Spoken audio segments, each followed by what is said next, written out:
Malgré l'aide financière du gouvernement pendant la crise du virus du PCC, la pauvreté a gagné du terrain en France. 21% des Français étaient en situation de pauvreté en septembre 2021, selon les chiffres officiels. Selon un sondage, 32% des Français ont du mal à payer leur loyer ou leur crédit immobilier. Ainsi, de nouvelles catégories de la population sont désormais touchées par la pauvreté. Selon l'économiste Philippe Muret, les confinements ont créé une spirale d'effondrement de l'économie française. En fait, le quoi qu'il en coûte, c'est une gestion qu'on évite par l'enfermement et la fermeture d'activités économiques. Et le coût total par les confinements ou partiel par les couvre-feux a coûté effectivement autour de 240 milliards d'euros.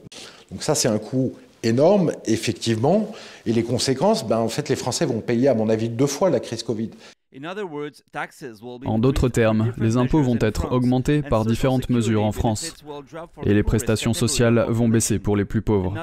Autre statistique importante, le taux de mortalité entre mars et avril a augmenté de 27% de 2019 à 2020, avec un nombre de décès plus important dans les communes les plus pauvres.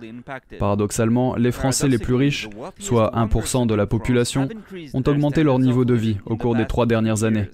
La France n'est pas un cas isolé. Selon Forbes, les 10 milliardaires les plus riches du monde ont augmenté leurs revenus de 464 milliards d'euros au total depuis mars 2020. Dans le cadre de sa réponse à la pandémie, la Banque centrale européenne, ou BCE, a injecté des fonds dans l'économie de la zone euro. Mais selon Muret, il s'agit d'une mesure injuste qui a contribué à creuser les écarts.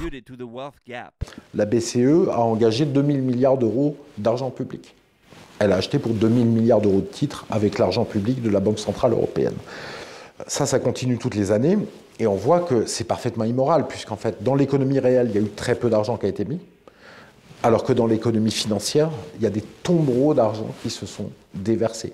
Et on est dans un système complètement immoral puisqu'en fait, on se retrouve à faire monter l'économie financière et les patrimoines des plus riches.